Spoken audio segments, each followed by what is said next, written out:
আজ বড়বাজার ডাকবাংলো ময়দানে বিরোধী দলনেতা শুভেন্দু অধিকারীর সভা রয়েছে। তার আগে তার নামে পোস্টার পড়ল। এদিন সকালে বড়বাজারের বিভিন্ন এলাকায় দেখা গেল কালো কালিতে লেখা পোস্টার। তাদের লেখা রয়েছে, পুরুলিয়ায় চাকরিচোর শুভেন্দু অধিকারী দূর হটো। এমনকি ঝাড়গ্রাম লোকসভা আসনের প্রার্থী ডক্টর প্রণব টুডুর পোস্টারের ওপরেও সাঁটিয়ে দেওয়া হয়েছে এই পোস্টার।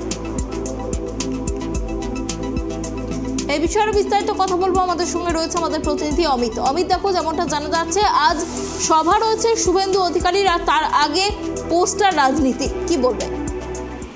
দেখো অনন্যা, তোমাকে প্রথমে জানিয়ে রাখি যে ঝাড়গ্রাম লোকসভা কেন্দ্রের বিজেপি প্রার্থী প্রণব টুডুর সমর্থনে কিন্তু আজ বড়বাজারের ডাকবাংলো ময়দানে কিন্তু বিরোধী দলনেতা শুভেন্দু অধিকারীর সভা রয়েছে এবং তার সভার আগেই তার নাম করে কিন্তু বড়বাজার এলাকায় পোস্টার পড়লো। এদিন সকালে বড়বাজার এলাকার বিভিন্ন এলাকায় কালো কালিতে লেখা পোস্টার দেখতে পাওয়া যায়। সেই পোস্টারে লেখা আছে, পুরুলিয়ার চাকরিচোর শুভেন্দু অধিকারী দূর হটো।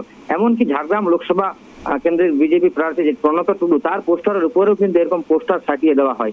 এই বিষয়ে কিন্তু একেবারে বিজেপির বড়বাজার যুব মোর্চার সভাপতি সুব্রত মিশ্রের অভিযোগ, এগুলো রাতের অন্ধকারে তৃণমূলের দুষ্কৃতীরা করেছে, যাতে সভার আগে একটা উত্তেজনার পরিস্থিতি সৃষ্টি করে তারা, তার কারণে এমনটা করেছে।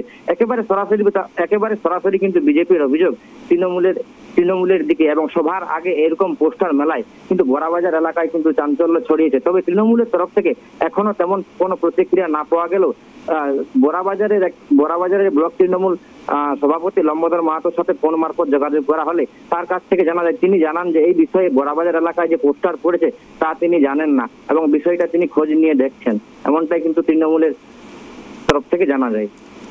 ধন্যবাদ অমিত আমাদের সঙ্গে থাকার জন্য।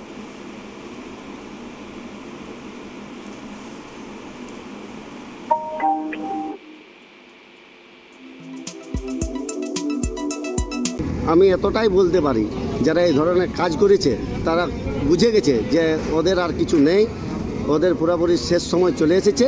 এই ধরনের কিছু বিভ্রান্তমূলক দেওয়ালে লিখে করে জনগণকে আটকানো যায় না।